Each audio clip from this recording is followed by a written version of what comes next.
manage your time when you don't have any time. Today I'm going to be sharing 3 simple and effective ways to manage your time when you are having a crazy schedule.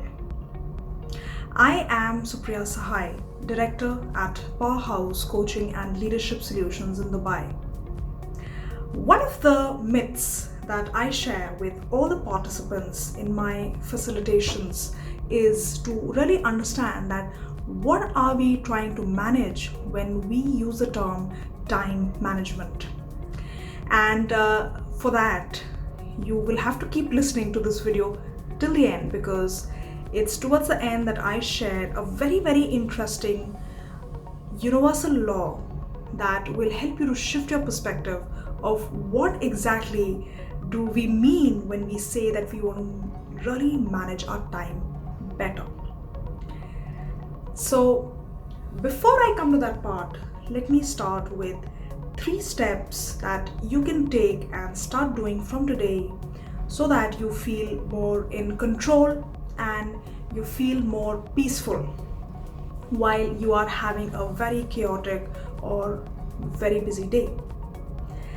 The first thing that I always start with in my training room to understand managing time is to not manage your time.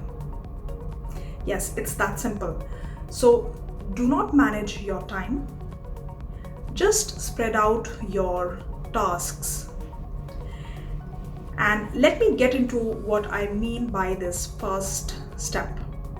So as you are going through a lot of things that you have to complete of that particular day, instead of overthinking it in your mind, what I invite all the participants to do is to really take a piece of paper and just start writing down your points with no intentions of creating this piece of paper into a to-do list or a 1, 2, 3, 4.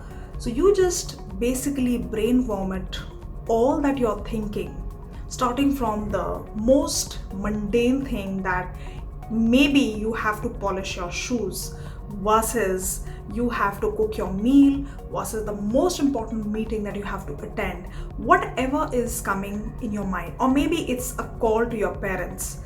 Just start writing and brain vomiting whatever is going on in your mind. That's the first step.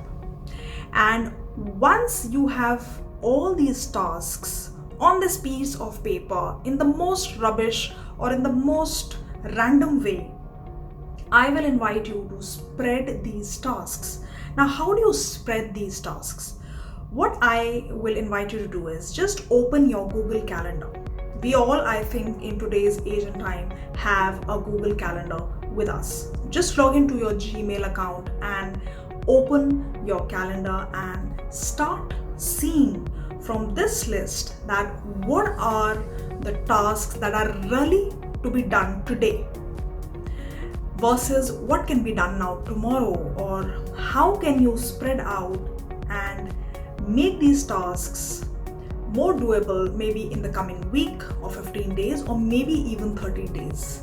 And I guarantee you, not all the tasks that you were thinking in your mind are now anymore so important. So that's the first step.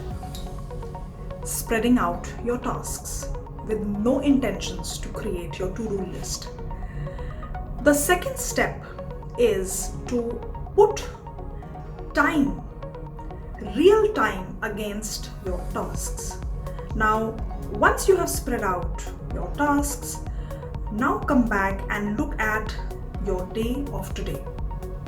So whatever tasks that you have picked up that are important versus really important, segregate and pick up those tasks. And once you are making a simple list anywhere, maybe it's on your Word document or again a piece of paper, it just doesn't matter.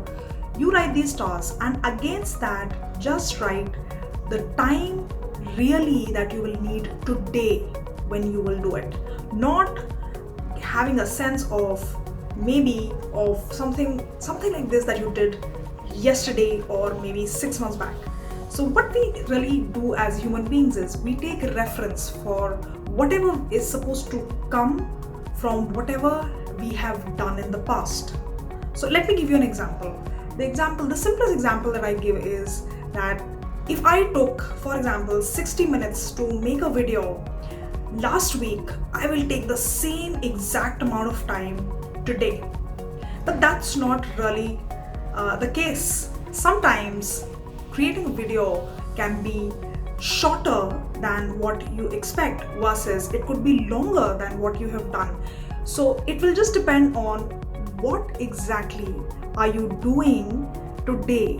What will you share with your viewers today, which will make the time of the most importance when you are segregating your tasks. And the last step that I will share with you is to really, while you're writing this time against your task, is to calculate your ROI.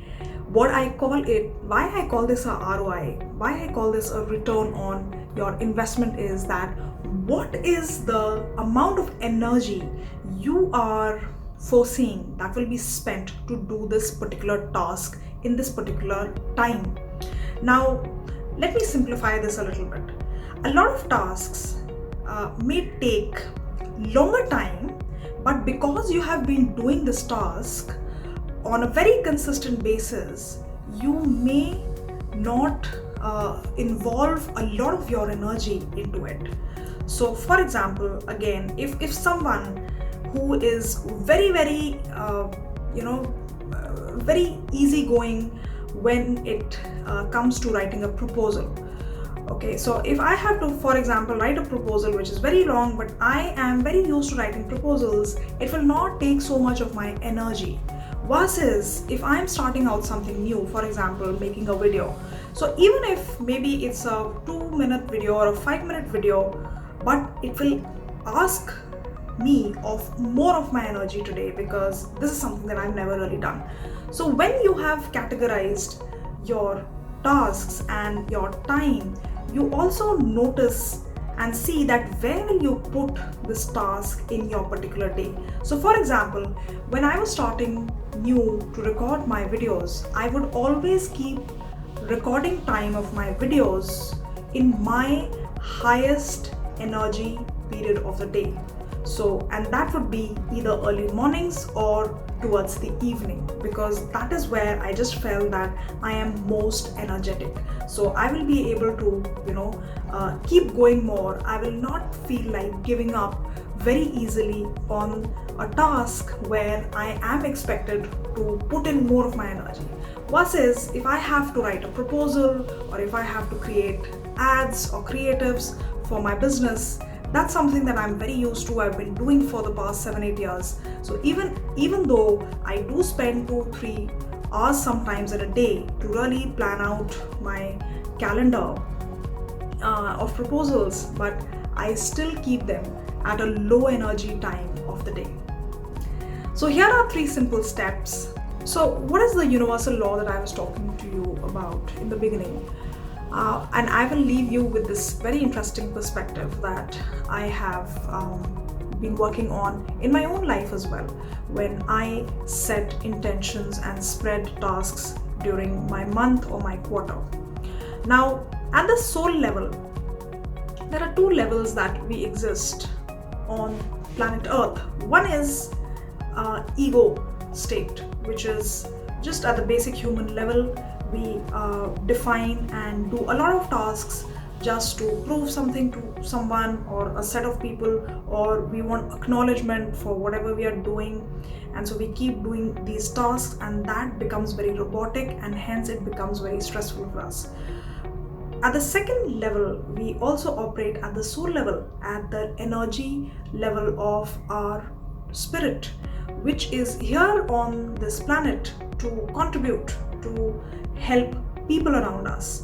And if you have totally shut this part of yourself where you have turned a blind eye, you just say that, oh, all these voices that are going on, which is asking me to do something to people, you're not doing that at all, and you're just doing certain tasks for just the tick mark of earning money, or just doing stuff because it just helps you make a living, it will start creating more stress for you. So now I'm not saying that you leave everything and all of a sudden you go and start doing something on the road and you start contributing. No, it's just taking small steps. So the smallest step could be just calling out and reaching out to the people, maybe through a thank you card, or maybe you call someone and you make that person smile or feel appreciated or feel supported.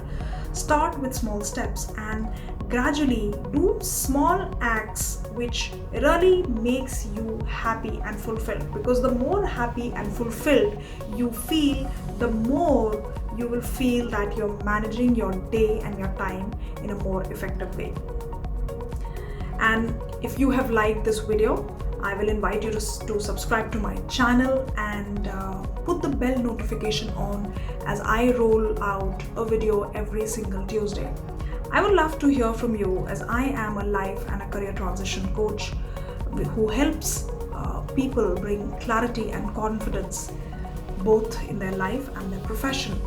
Reach out to me by my website, which is www.supriyasahai.org, and let's connect and have a chat.